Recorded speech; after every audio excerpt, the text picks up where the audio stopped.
Joe Vazquez is at police headquarters in Richmond right now. Joe? And Liz, Richmond police say the girl may be with a 21-year-old man and possibly another man who may be holding her captive. And Ken, the messages use the word criminals to describe the 4 victims who happen to be African American. I talked to 2 men today here in the neighborhood, one white, one black, who called this very insensitive. Alan, that 25-year-old cyclist is here at Highland Hospital. His mother tells us that the surgeons told her he's not doing well. Hi, Ann. Yeah, this is tough. Now, we're in Napa, southwest Napa, and this is pretty dramatic. This is the kind of scene we're seeing around the area here.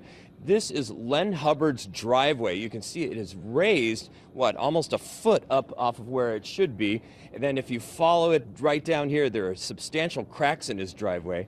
And then right over there at the base of his home, you can see some cracking there. It's significantly off the foundation right now. The locals call it Murder Mountain, and recently it's been living up to its name.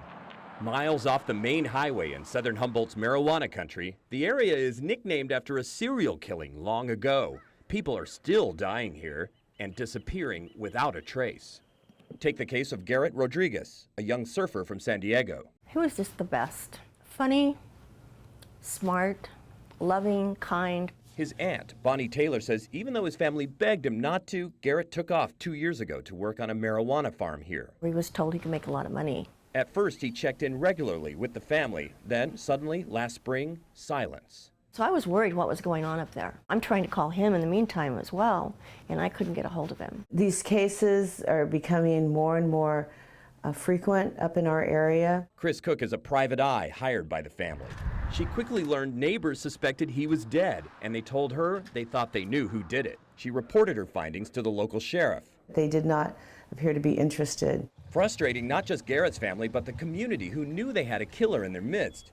After months with no arrests, folks in the nearby town of Alder Point decided to take the law into their own hands. According to the sheriff's department, 8 men, known as the Alder Point 8 after the name of their town, formed a posse, confronted the man they believed to be the suspect, shot him twice, once in the arm and once in the leg, and then forced him to take them to the body.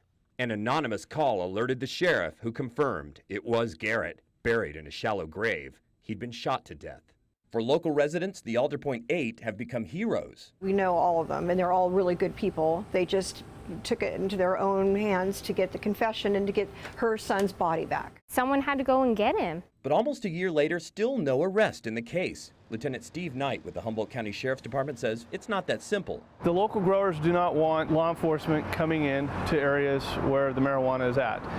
They're afraid that we'll see the marijuana and we'll take it from them, and that is their living. He says since the vigilantes also committed crimes, they're not likely to come forward as witnesses. It's just like it is back in the Prohibition days. Many of these communities will try and solve those problems on their own, and calling law enforcement a last resort.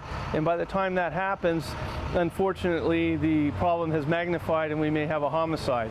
In fact, this summer, 2 more people were gunned down on Murder Mountain. A family member tells us at least one of the men was a member of the Alder Point 8. I just feel helpless. I grew up here and I'm trying to raise my son here. It's out of control. It's out of control. And the fact that this kid, his life was taken and no one really seems to care, something's wrong with the system.